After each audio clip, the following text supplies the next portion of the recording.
Yo, yo, I think we are live. Let me. Don't need that one. Dawson. There we go. I ran today. Started off strong with a dad joke. How's everybody doing? Back with another watch list for Wednesday, January 29th, tomorrow. Same thing as the last few days. Short and sweet. OPTT, this quiet fader idea, continues making new lows. Continues to trickle, now in the 60 cents.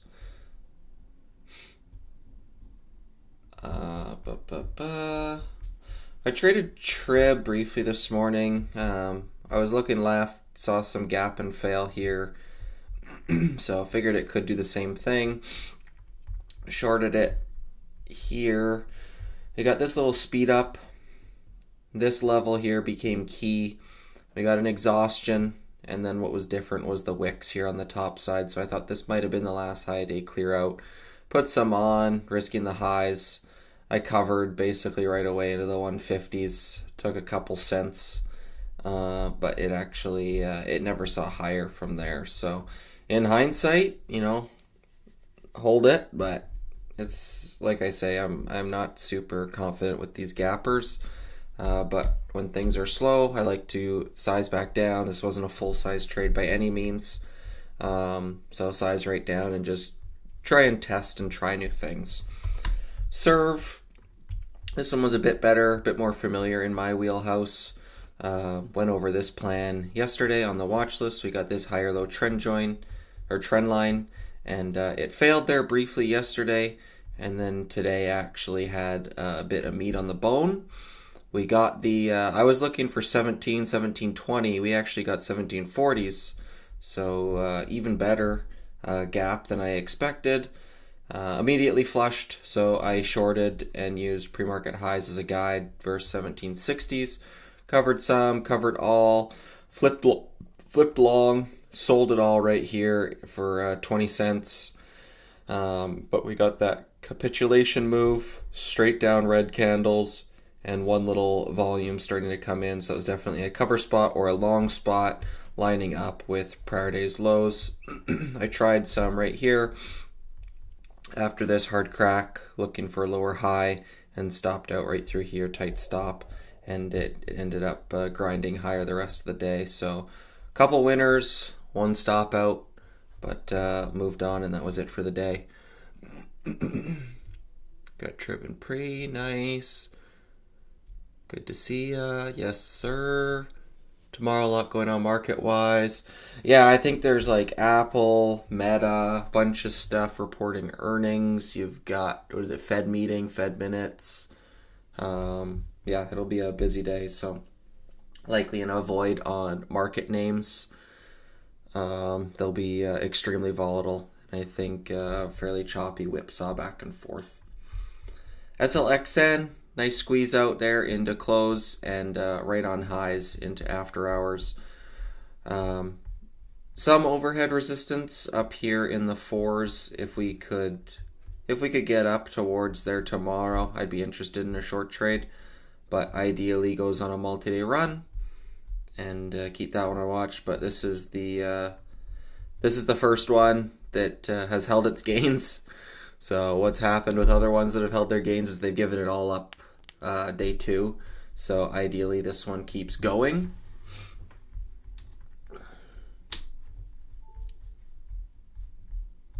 Trib, no real plans.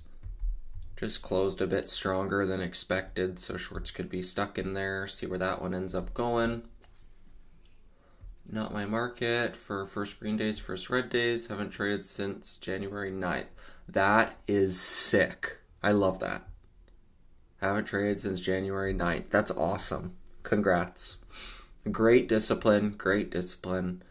That's any of these trades. If this, I still think it's worth it to be there and watch. I don't think you need to push buttons. Odds are, if you don't know what you're doing, you're going to lose money anyways. But at least watch, get the screen time, and start to pick up little tidbits of, when the market is in this certain cycle in the future. Maybe there's some other things that, like serve, for example. This isn't my multi-day breakout, first red day, first green day, typical like trifecta trades. This is like a daily failed follow through. We're getting that 17 breakdown, higher low trends, that sort of thing. So I've noticed this pattern happen. So I'm not full size in this, but I'm trying things. I've seen it work. I've seen larger caps work with like trends and key levels. So I'm just trying things. So good for you for not trading, but I do think it's worth it to at least watch. But when you've got that long-term mindset, any trades that you're taking from January 9th till now, they aren't going to make or break your career. So take it slow. Got years, got a lifetime to perfect this craft. Can't really change patterns without messing up data. SLXN, you see $3 resistance. Not really. I think it's more up in the 4s. TNXP, this one was fairly A+ here in the afternoon. I just wasn't there. But this panic going from 60 cents down to 36 cents on a multi-day runner chart, that's a fairly A+ setup there for this snapback. Anything from a 36 to a 38 entry and locking into that 3-to-1, 4-to-1 in 2-3 minutes. This is a sick opportunity. Definitely would have been this would have been a full-size risk trade for me. The other ones just kind of tinkering around, but I've seen this before. This is my price range, my kind of stock, my kind of daily chart, and my kind of intraday pattern. So unfortunately wasn't there for it, but nice setup. I'm interested in this one. Pops, higher the better. You can see volume started to come in. I was looking for 60 to 70. I had posted that plan in the Investors Underground chat room. Those of you in there, it was 10:51:18 a.m. TNXP, quiet grind back on the daily. If we can get some speed up into that 60, 70 cent daily, there's a lot of bags overhead, worth keeping it on radar. We got to the lower end of that into 60 cents, not quite up into 70 cents. But after this hard crack, I'm thinking lower highs. So possible pops, and if this thing can hold red. This was the first time it went red in 4 days. So if this holds red, that was a bit fast to expect it to hold red. But if it can hold red tomorrow, I'd even like pops up into the low 50s. Possible rollover there. I'd likely locate swing shares on center point at CLSX as the route. But I would entertain the swing trade opportunity. BLBX parabolic here in the morning.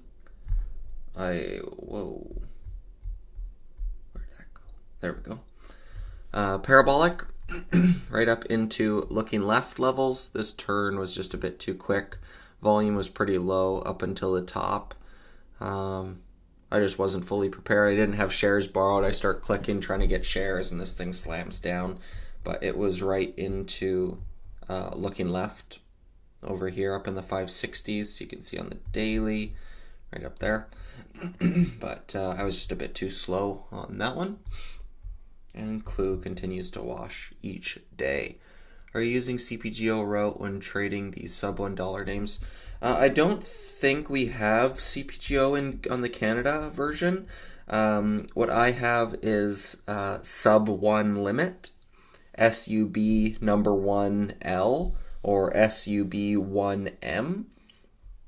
And it isn't a free route, but it is a bit of a discounted commission. I think I get an ECN rebate or something when I use it. But yeah, commissions are still expensive, so I typically don't trade names that are sub 20 cents just because I burn crazy commissions. But yeah, I don't think we have the CPGO, at least it's not on my montage. But we do have the sub 1 limit route. Since market is slow, multi-part question, seems basic. Why do stocks move up and down intraday, tick by tick? Is it volume going through above or below the current market price?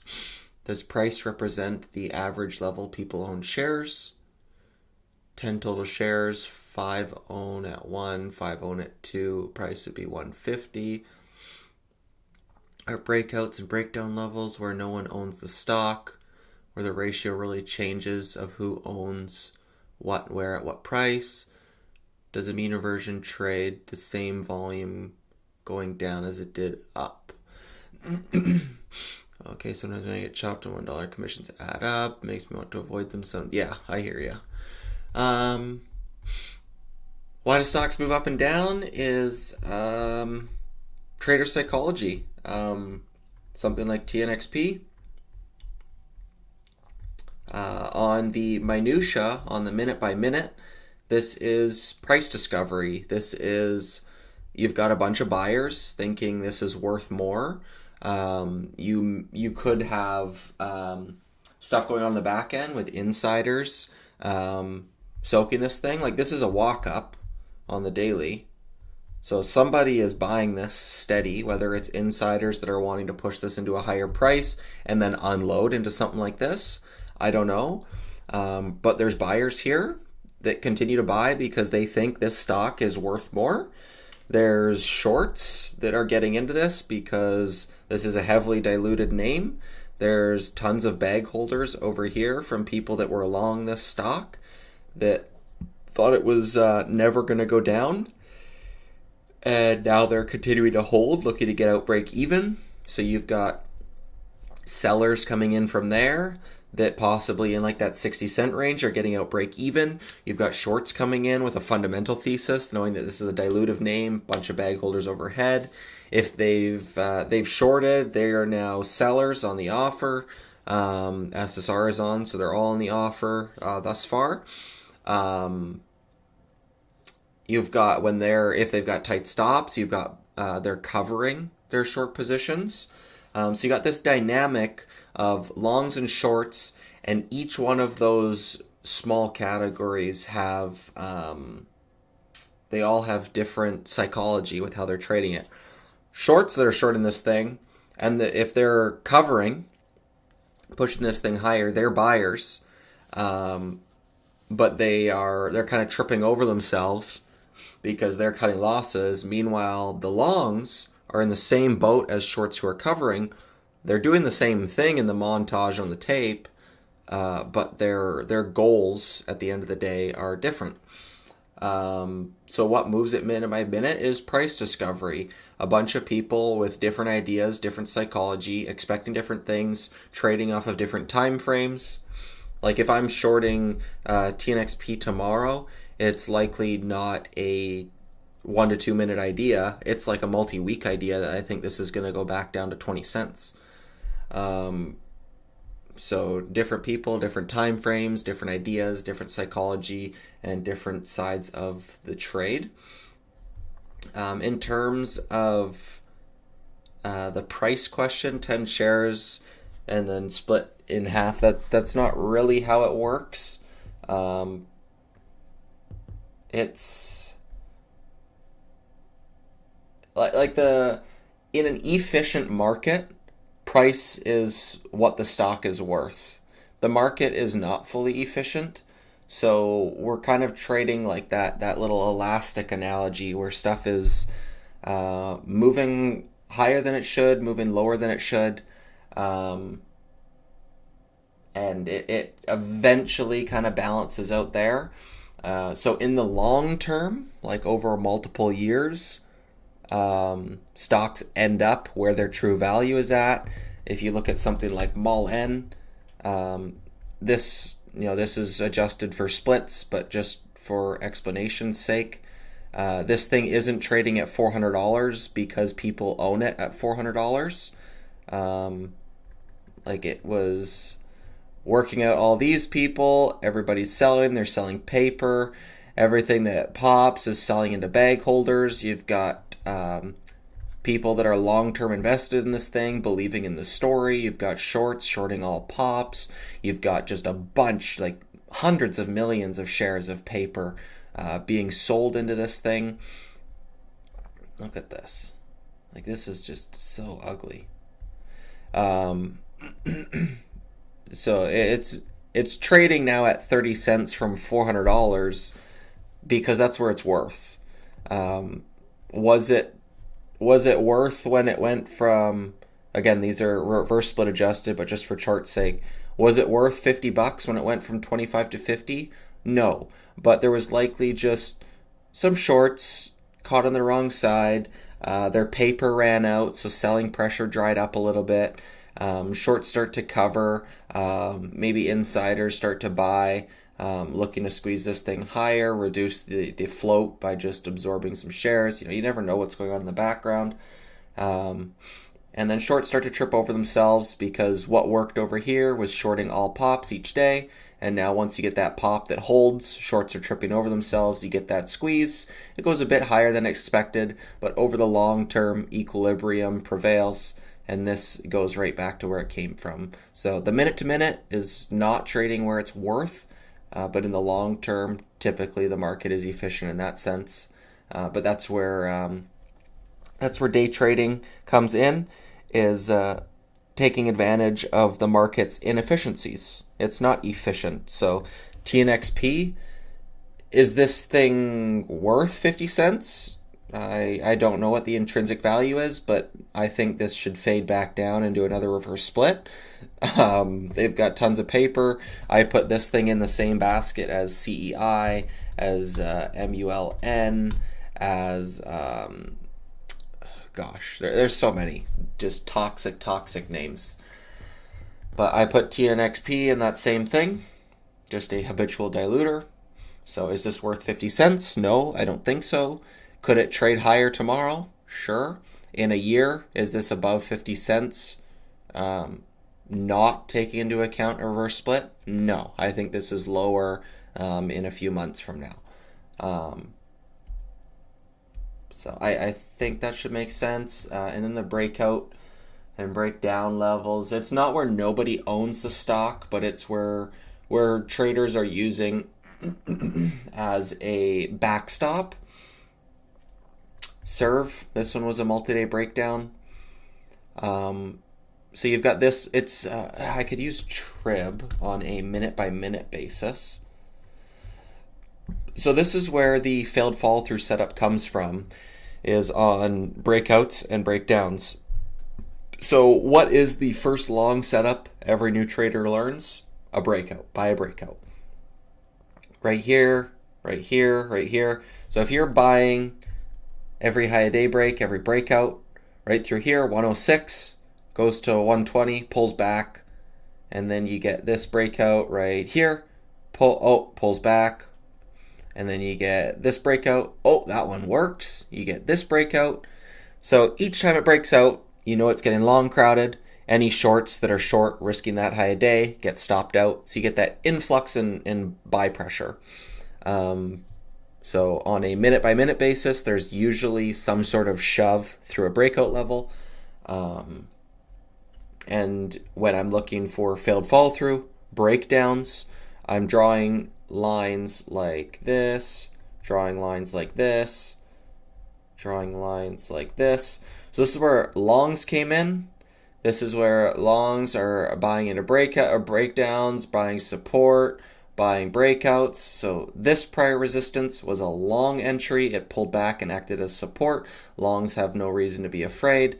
Once this 150 starts to fail and act as a top, the more this churns up here, the more volume that's up here, the psychology of those traders is the more people are underwater, the more times you're fighting to get entries on the offers because longs are bagged up here and they're trying to sell pops and get out break even or for as small of a loss as possible. So breakdowns come from shorts hammering that support, looking for that breakdown trade, the same as longs buying that breakout trade. You've got longs with stop losses at like let's call it like a 150. So anyone who bought this breakout here through 156 sets a stop here at 150, and now you get sell pressure, stop losses are coming, longs are unwinding their positions, shorts are starting to come in. So that's how breakouts and breakdowns work. It's like it's an imbalance in that teeter-totter. As it starts breaking out, longs become in control, shorts have to cover, they get squeezed. As it breaks down, shorts are in control, shorts are adding to their positions, longs are starting to sell, and that's sort of where that balance comes in. So now we got longs chasing this thing higher, oh, it failed, shorts coming in, longs unwinding, and that's why you get something like this little fade. So now on all pops, it's coming back up into these levels that we just drew, where longs were now stuck, and now they're having to take their losses, shorts are coming in, etc., etc. So that is how, that's how I see those questions. Oh, does a mean reversion trade the same volume going down the way up? No, mean reversion is like a capitulation trade. So whoever's all on the same side, like TNXP is a mean reversion trade. So you got just a complete influx of selling. That is panic prints. You get the volume starting to come in. That is panic. Bars start getting bigger and bigger as panic gets bigger and bigger. Once there's max fear, when most people are fearful, that's when you want to be greedy. When most people are greedy, that's when you want to be fearful. So this is peak fear, peak panic, and that's a reactive opportunity. If you're not involved in here, you're not the one panicking. That's a reactive opportunity for that snapback. When those panic prints exhaust, when there's no more sellers left, it goes back to that equilibrium, back to that efficient market. This is inefficient. You take advantage of that efficiency, it snaps back, and now we're into this efficient grind. This is where you don't want to be trading. This is where you do want to be trading. The edges. Okay, sometime. Oh yeah, we could talk about that one. I saw your comment on Dawson. FFI, yeah, FFIE is same kind of thing. That one is a dilutive beast as well. Was this thing when it went parabolic back here? When was that? When it went nuts? Right there. Was this worth anything up here? No. But shorts were tripping over themselves, and now efficient market prevails, and it's right back down to where I came from. Q shorted SLXN and YIBO today. SLXN, interesting save. Wonder if that's anything to do with the new NASDAQ rules. Any thoughts on the reverse split rules? Yeah, those reverse split rules I think are going to be favorable for small caps. I think there's going to be a bit of, like back in 2018, 2019, we had like a reverse split pump. I'm not sure how many of you were trading back then, but the reverse split pump setup was basically a stock would put out, it would fade, go down to 10 cents, 20 cents. It'd put out say it went down to 20 cents, puts out a 10-to-1 reverse split. Now the next day it's trading at $2 with a much lower share count. It fades from $2 over 3, 4, 5 days, fades down to $1.05, $1.10. It holds $1, and then within the next couple of days puts out a PR. The thing on lower share count now holds $1, minimum bid requirement for the NASDAQ rules. They'd put out a PR. The thing would run from $1 to $4, $1 to $6. That was a fairly predictable move with huge percentage returns with fairly tight risk. It fades down to $1.10, $1.50. You're risking 10 to 50 cents, and you could get multi-dollars a share out of it. So that was an inefficiency. And then these names just realized that they could reverse split, put out that PR. People started chasing them. They'd dump paper into them. They'd fade it back down. Why do we have to hold $1? Let's just fade it back to oblivion. We make more money off the paper anyways. and then they'd fade it back down. They'd add extensions and appeals to the NASDAQ rules. They'd get 180-day extension after extension after extension. Eventually, they'll put out another reverse split after their share count's big enough, their shareholder equity meets those requirements, and they just run the whole cycle again. So they weren't really pumping them anymore once they realized that they could just sell paper into those volume pops. But now, if they are under $1 for 360 days, they are delisted. There's no more extensions after 360 days, after 1 year. And then, what was the other one? It was something reverse split. If they go under $1, what was it? If they go under $1 within 1 year of the reverse split, I believe, was the new rule. So they can't just reverse split it, sell paper into oblivion, and fade it back below $1. If they go below $1, 10 days, delisted right back to OTC. So there's a bit more restrictions and requirements now, time constraints. I think it's good. I think it will limit some dilution on these lower price names. So I think there's going to be edge that will be something I start to track now moving forward for names that are trading in that $1 to $2 range, because they won't be able to dilute as much at those prices without the risk of delisting. So I think that there will be a bit more of pump jobs in the future. Same kind of thing that happened with T+1 when it went from T+2 to T+1. You would see names go on a huge run day one, and they'd have an inside day, day two, and then T+1 that following day. You'd get that rip on day three. And that worked for a few months until everyone started trading the same thing. So these reverse split rules are new. So that I think there will be edge in finding a setup soon. Just don't overstay when they stop working. Those are my thoughts. Thanks for the answer. Seemed like basic questions. Looking to understand volume and price action from the first principles. Good to review, especially in a slow market. Nicely done. BYON as a gap fill, says Luke. Yeah, it could work. Nothing I'd trade. Not really my setup, but yeah, I see the merit there.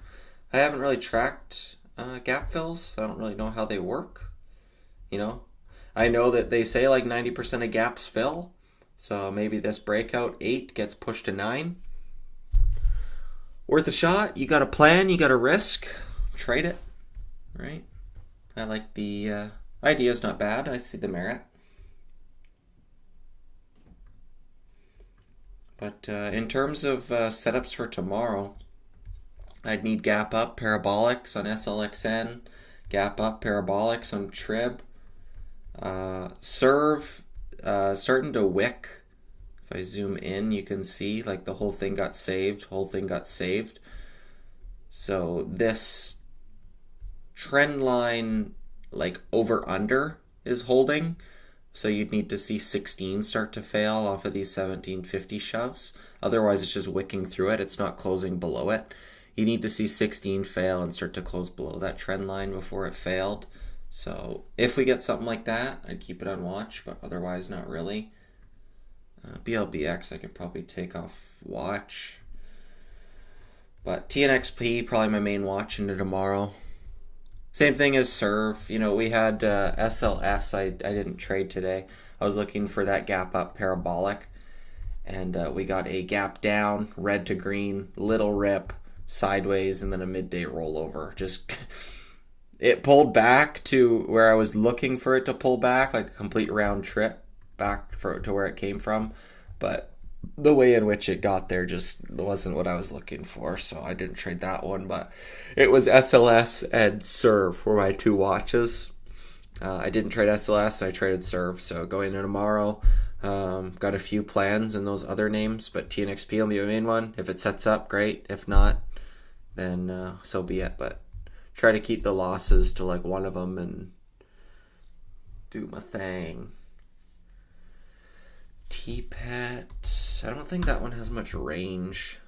Yeah, I got price alerts here set through $3. This one would need the whole sector to go, like Indo, Husa, all those. But I think this one's fairly dilutive as well. If you zoom, like, it's just getting smoked. But if it start to break and build over 3, that would be a now breakout setup. I'd keep on watch, but I don't love it. So yeah, stay safe on those large caps tomorrow with the Fed and with all those earnings coming out. There's a bunch of stuff tomorrow. Might be able to pull up what's reporting. Let me see.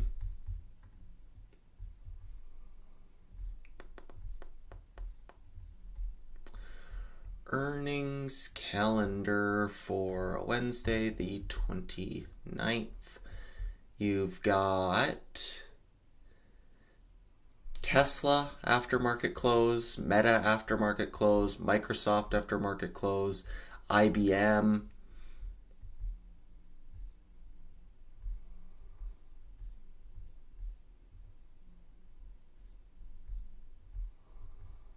What other big ones do we got?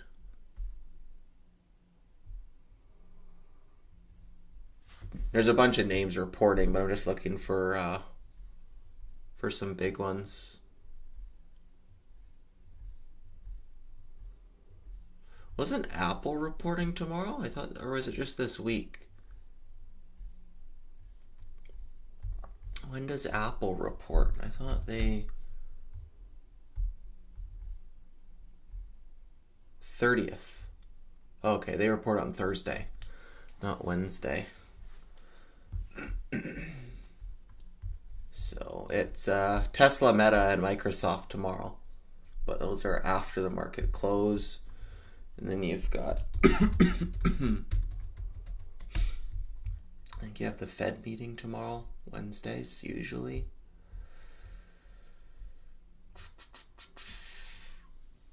Two o'clock, 2 p.m. Eastern. So into the afternoon, be careful, large caps. But yeah. Again, there's still, I think, about 30 tickets left to that Traders for a Cause over on the East Coast in New Hampshire. If anyone wants to check that out, the link I put in the description, the first link there, takes to my Twitter that I just reposted. It was just easier to grab that link. But I reposted it for the tickets, if anyone wants to go to that. But yeah, keep it light, keep it tight, get them where you fit in, make some memories. I think we'll leave it there. See you guys in the room tomorrow. Thanks for the engagement. Thanks for the questions. Peace.